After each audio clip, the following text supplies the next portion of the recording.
Volvida mais uma semana, cá estamos para lhe trazer mais um Ser Família. E chegamos ao fim de uma série ainda longa, com cerca de 8 programas, onde trouxemos a temática Fel e Mel. E claro, estes últimos programas estivemos a falar sobre a parte mel dos relacionamentos e terminamos a falar sobre sexualidade, mais concretamente a sexualidade criada por Deus. Comigo e como sempre, Daniel Bastos, mais uma vez, bem-vindo. Obrigado. Este é um assunto que muitas vezes é tabu. De certeza que vamos falar sobre isto, Daniel. Sim, e parece que também já não é a primeira vez, não é? Ele tornou-se tabu por alguma razão, mas o certo é que não deveria ser, porque quando nós abrimos a Bíblia, a primeira coisa que nós encontramos é o texto bíblico na sua descrição da criação e quando chegamos a Gênesis capítulo 1 e 27, no fim do primeiro relato sobre a criação, nós lemos que Deus fez homem e mulher, Deus os fez, à sua imagem e semelhança. E é interessante que quando termina a descrição deste dia da criação, o texto diz que Deus disse que era muito bom. Nos outros 5 dias, a palavra que aparece é bom, era bom. Mas quando chega ao 6º dia, quando o homem, como ser sexual, e a mulher são criados, o texto diz que Deus viu e disse que era muito bom. Muito bom. Ora, se assim é, quem sou eu, quem é o homem para contrariar? Portanto, o sexo, a sexualidade, é de facto algo que Deus criou. O prazer sexual faz parte da nossa fisiologia masculina e feminina e está concebida para a criação do prazer. Portanto, porque é que não haveríamos de falar sobre isto? Mas a verdade é que durante muitos anos a sexualidade foi tabu. Hoje em dia na sociedade eu diria que há a banalização da sexualidade. Mas no contexto cristão ainda continua a ser tabu. Na tua opinião, qual é o motivo? Eu creio que temos sempre que recorrer à história. Há um determinado momento na história do cristianismo em que o cristianismo vê-se influenciado pela filosofia corrente, neste caso de Platão, com o dualismo que faz uma divisão entre aquilo que é do corpo e aquilo que é do espírito, da mente, considerando sempre o corpo inferior àquilo que é da mente, aquilo que é o espírito. Nós vemos isto... A noção, desculpa, do carnal e do espiritual, não é? Carnal e espiritual. Isto foi incorporado por Agostinho, entre outros, no cristianismo e então, na Idade Média, chegou-se a considerar virtude ou piedade o descuido com o corpo. Mesmo no que toca à higiene, uma pessoa que não tinha uma boa higiene pessoal ou que acumulava muita falta de higiene, se quisermos, para não estar a descrever os pormenores, não é? Essa pessoa era considerada muito pia, muito... isto tudo, claro que é uma deturpação daquilo que era a ideia inicial de Deus, não é? A procriação é vista como sendo o único objetivo da sexualidade, dentro deste paradigma teológico, não é? A relação sexual por prazer começa a ser vista como algo imoral, algo que o sentir prazer era uma paixão humana, era uma fraqueza da carne, se quisermos, não é?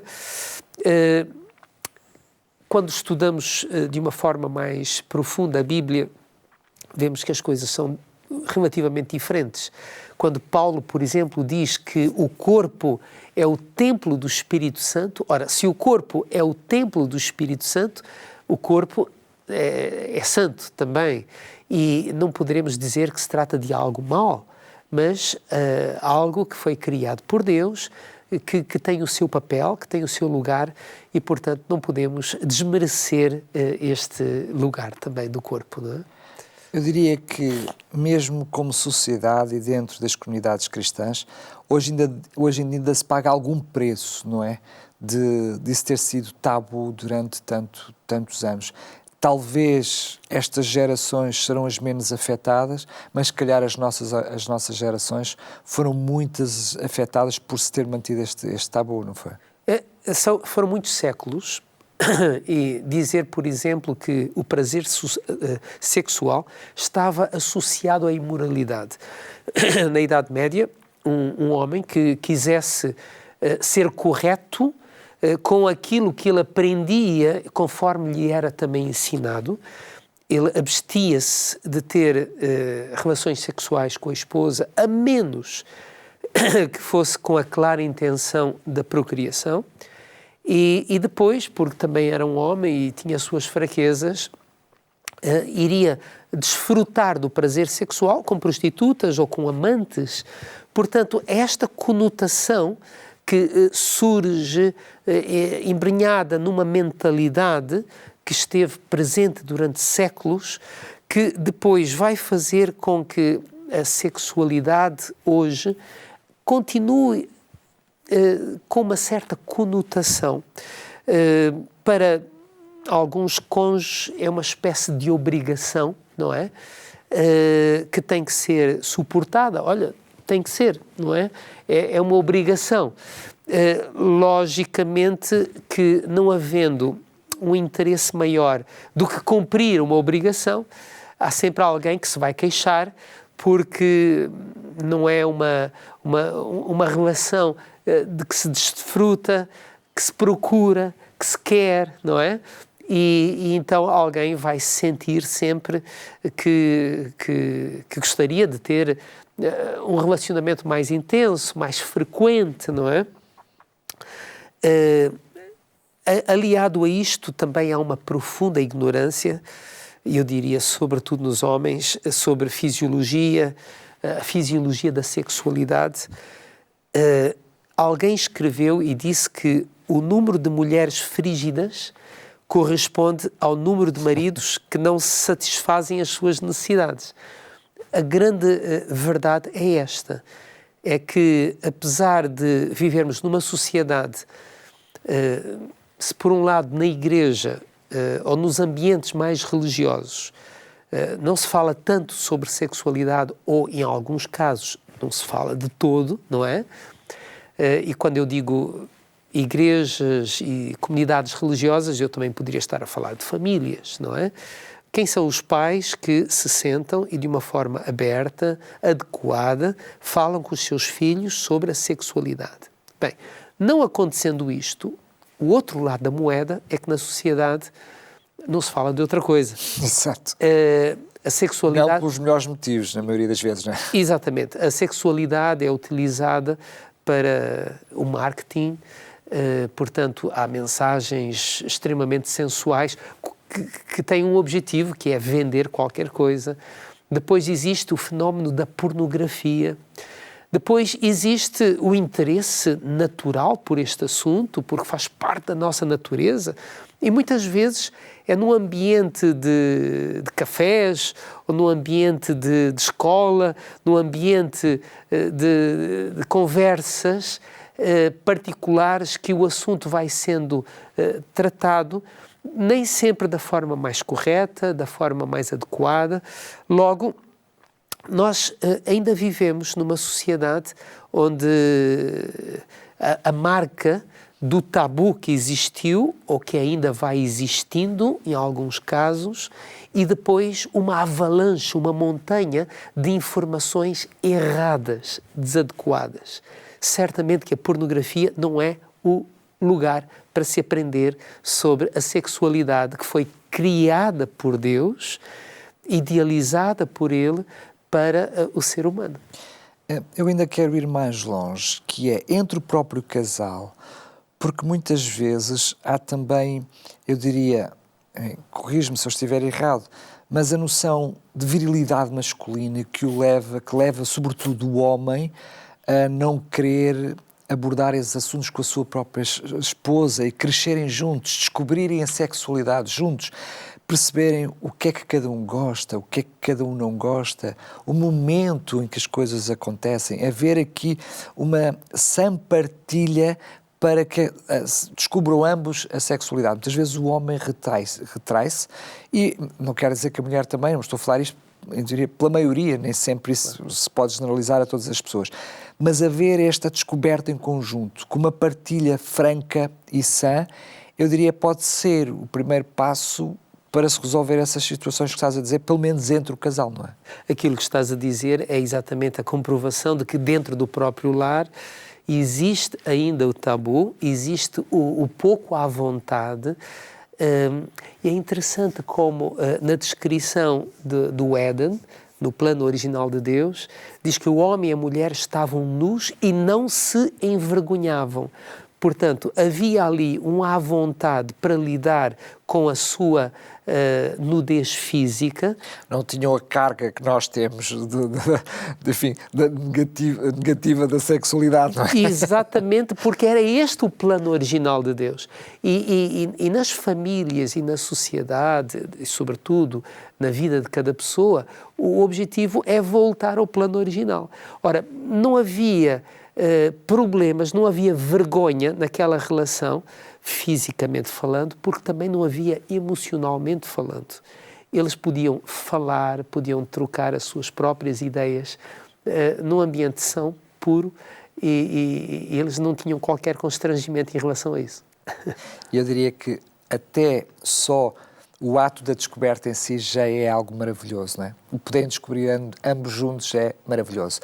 Vamos tentar também falar na parte prática e perceber o que podemos fazer, mas já a seguir é um pequenino intervalo. Voltamos já a seguir.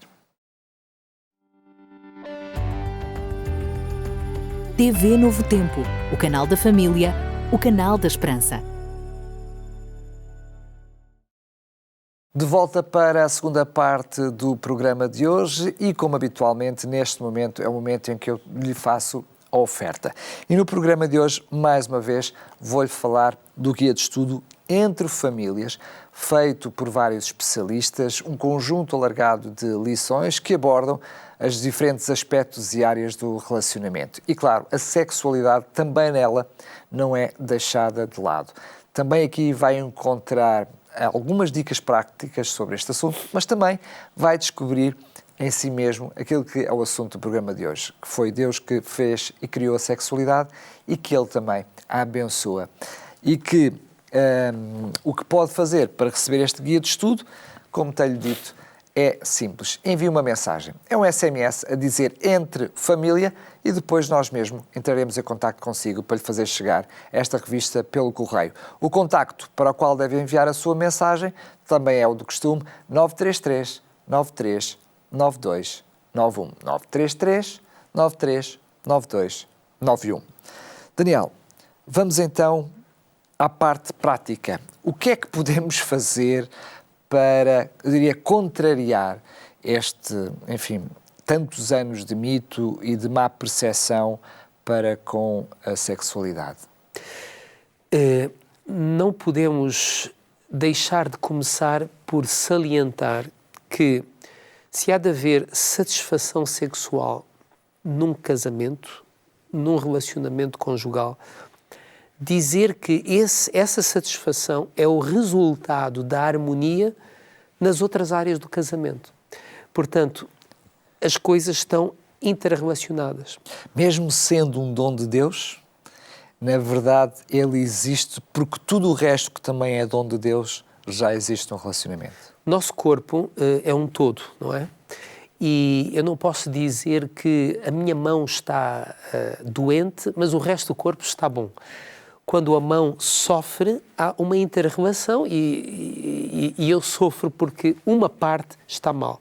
De maneira que, havendo harmonia no todo da relação, isto significa na comunicação do casal, na entreajuda que deve existir, na cumplicidade na educação dos filhos, no tempo, em conjunto, todas estas coisas contribuem para a satisfação sexual. Tudo tem a ver com a parte que também depois vai ser a satisfação sexual. A natureza sexual de uma pessoa está ligada à sua natureza psicológica. Se uma pessoa se sente feia ou se sente inferior, tudo isto vai afetar o seu desempenho sexual. Por isso, tudo aquilo que, por exemplo, um marido faça ou diga que vai afetar a autoestima da sua mulher, pois isto vai se reverter depois, vai se verificar, vai afetar o relacionamento sexual. Portanto, nós não podemos falar de sexo sem falar do resto, mas ao falarmos de sexo, é bom que conversemos sobre sexo. Isto é uma redundância. Ou seja, tendo em conta que tudo afeta o sexo, é importante colocar o sexo como uma parte também muito importante da vida do casal e não deve haver, como dizíamos antes do intervalo, não deve haver, neste caso, tabus dentro do casal para falar especificamente sobre isso. Alguns estudos têm sido feitos com casais e verificou-se, por exemplo, que em 100 mulheres que disseram que falavam abertamente com os seus maridos sobre a sua sexualidade ou sobre a sua vida sexual, destas, 88 descreveram a sua vida sexual como boa ou muito boa. Vejamos aqui a relação. Entretanto, do outro lado, de 100 mulheres que disseram que não falavam abertamente com o seu marido sobre os seus sentimentos em relação à sua vida conjugal, ou sexual, neste caso, 70 disseram que a sua vida era razoável ou pobre, para não dizer má, não é? Portanto, aí vemos que há uma relação direta entre esta abertura para falar sobre o que se gosta, sobre o que não se gosta, sobre como se sente e como não se sente, uma conversa íntima sobre a intimidade sexual, como um fator muito importante para alcançar o objetivo final, que é a satisfação também. Deixa-me fazer esta pergunta, até mesmo no contexto cristão, visto que é aí onde está atualmente ainda o maior problema. Como é que a religião pode afetar a vida de um casal? De alguma forma, entendes que a religião, eu vou usar até a palavra de uma forma intencional, ou religiosidade, porque muitas vezes é a religião de forma deturpada, pode afetar de forma negativa o relacionamento sexual do casal? Nós já há bocadinho estivemos a falar sobre o facto de que uma teologia influenciada pela sociedade e pela filosofia, neste caso grega, levou o ser humano a tomar a humanidade cristã, a tomar a sexualidade como uma coisa que tinha algo de pecado, não é? O pecado original até. Ora bem, é interessante, por exemplo, notar, e agora estamos a recorrer à ciência, em estudos que foram feitos nos Estados Unidos, por exemplo, e isto há não muito tempo, em comunidades seculares, não cristãs, e comunidades ou famílias cristãs, e quando eu digo cristãs, provavelmente são cristãos que conhecem a Bíblia, que estudam a Bíblia, não é? Notou-se algumas coisas interessantes que surpreenderam muito a comunidade científica e todos aqueles que estudam este fenómeno da família, não é? É que as mulheres religiosas eram mais dadas a conversar com os seus maridos, portanto, havia maior abertura nas mulheres religiosas praticantes para falar sobre sexualidade ou sobre sexo com os seus maridos e, segundo a revista Red Book, as mulheres cristãs eram melhores amantes, ou seja, eram aquelas que, de uma forma clara, demonstravam desfrutar ou ter mais prazer na relação sexual.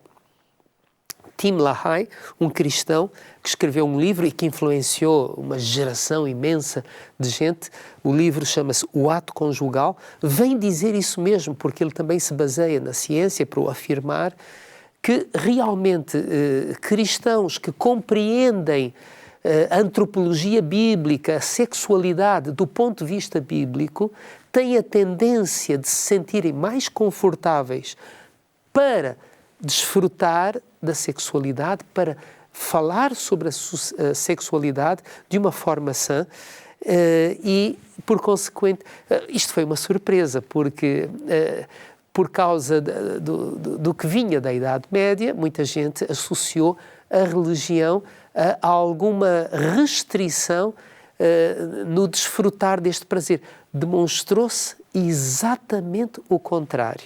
Por isso é que nós temos este programa com este título hoje, A Sexualidade Criada por Deus, porque é um fator de mel, é um fator de felicidade para o casal. A Bíblia tem um livro inteiro que gerou muito debate ao longo dos anos. O livro de Cantares. E porquê? Porque, bem, se nós formos ver, durante algum tempo os teólogos tentaram alegorizar, espiritualizar aquela linguagem que está ali no livro de Cantares. A realidade é que é uma linguagem literal, física e explícita sobre o amor de um homem e de uma mulher. Provavelmente os comentaristas bíblicos acreditam que se trata de Salomão e a sua esposa, filha de Faraó, com quem ele viveu uma relação monogâmica durante pelo menos 20 anos. E ali está a beleza do amor de um homem e de uma mulher que interagem, que sentem a necessidade um do outro, que se amam verdadeiramente, não é? Os comentaristas e os estudiosos da Bíblia olham para este livro e acreditam que ele pode nos deixar alguns apontamentos, algumas notas que são extremamente importantes. E eu passo a citar. Primeiro, verdadeiramente, em face daquilo que nós temos ali, a sexualidade foi criada por Deus, foi criada para um relacionamento heterossexual monogâmico, pressupõe a igualdade de dois parceiros no seu relacionamento amoroso,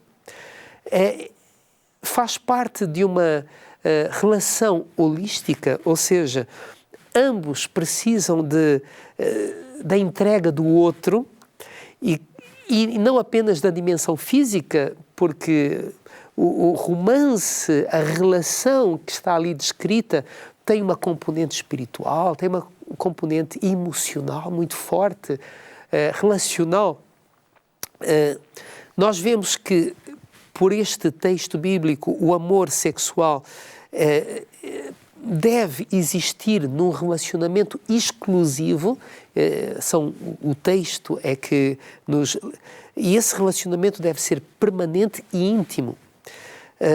A finalidade do sexo ou da sexualidade não é apenas a de procriar, mas é a de expressar amor, embora, claro, que nós compreendemos que a procriação é um dos objetivos também da sexualidade, mas não é o único, não é exclusivo, não é? Quando Deus diz multiplicai-vos e enchei a terra, Ele certamente que está a indicar um objetivo da sexualidade, mas basta-me ler o livro de Cantares e eu percebo que não era preciso tudo aquilo para procriar, não é? Não se vê isto, por exemplo, no mundo animal, não é? Há ali componentes afetivos e tudo isto nos leva a concluir que a sexualidade é um presente. Nós gostamos de receber presentes e a sexualidade é um presente pleno, belo e alegre que Deus dá à humanidade, porque Deus quer, um Deus de amor, um Deus relacional, quer que o ser humano viva em relações felizes E saudáveis. Não? e saudáveis. E a sexualidade, na sua dimensão correta, é um contributo muito grande e muito forte para manter unido o casal e para fortalecer essa mesma relação e a família no seu todo. É interessante, estava-me a lembrar de um livro, penso que está editado em português também, que é A Sexualidade Começa na Cozinha. Falando, o objetivo do livro não é falar sobre sexualidade, é a relação e as diferenças entre o homem e a mulher, significando que a sexualidade não é só o ato em si, mas é toda a envolvência e que começa muito antes do ato em si. Para si que está desse lado, tenho uma oferta muito especial para si e terminamos o programa de hoje com o Daniel Basta a dizer que a sexualidade é muito importante para manter a estrutura da família. Esta revista que lhe estou a oferecer tem um capítulo que, em brasileiro, diz Sexualidade Cola Super Bondi. Uma marca de cola, enfim, mas para mostrar como a sexualidade pode ser, portanto, esta cola que une o relacionamento quando é vivida de forma saudável. É apenas um pormenor entre muitos outros e a revista é totalmente gratuita, basta enviar um SMS para o 933 9392 91 e depois enviamos para si este guia de estudo totalmente gratuito pelo correio para a sua casa.